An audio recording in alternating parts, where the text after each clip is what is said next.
you're really, really involved and you're paying attention to what's really happening in real estate right now, there's a lot of stuff going on. And I was sharing with Scott, I wanted to buy another investment property, but we have a goal that we're going to buy one a year, basically. That's just kind of what we've worked out, and that's his little safety net and kind of makes him happy. But there was something that I'd seen that I really wanted. And at the time, and I shared this with Scott, there was a lot of information coming out on Zillow. And this is before their big deal, you know, and I had a friend call me.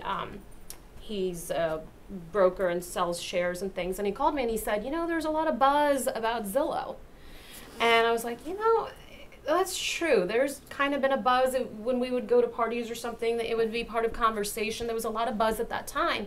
And just keep your eyes open for what is happening right now. There is so much money to be made in not just buying property. You can actually make money in real estate. What I did is, after he'd called me, kind of sat there and I bought Zillow stock. And at the time it was $52, because if there's a lot of buzz around something, generally, it's gonna go up, because usually those deals are getting to close, and there's a lot of buzz around another company right now in our business, but I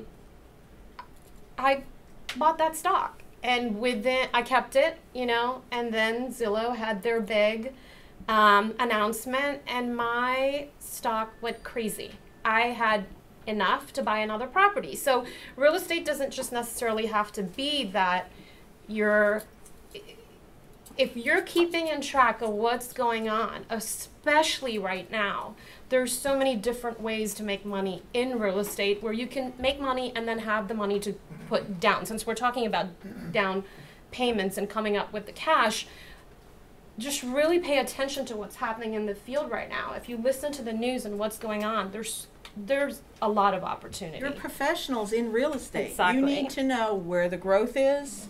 Right. I like the Route 1 corridor in Alexandria. That's where my kids have all their properties, because it's like Reston a few years ago before the metro opened. Now things are going up there. If you bought a few years ago, you're making some money on that. You're building your equity. I agree. But you have to read the papers. Absolutely. You have to see where the growth is. You have to see what price ranges are selling.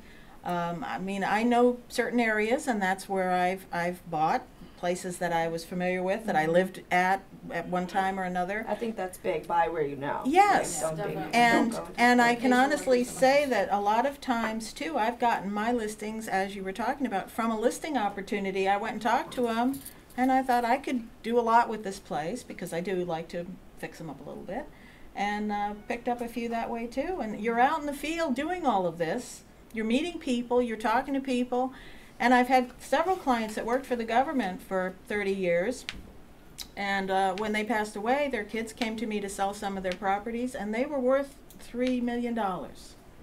Their net worth, $3 million. They had a lot of properties all over the place that they'd held on to for years and years. And their income back then wasn't that great, but they were very good at investing and holding on to them, and that's the way to go.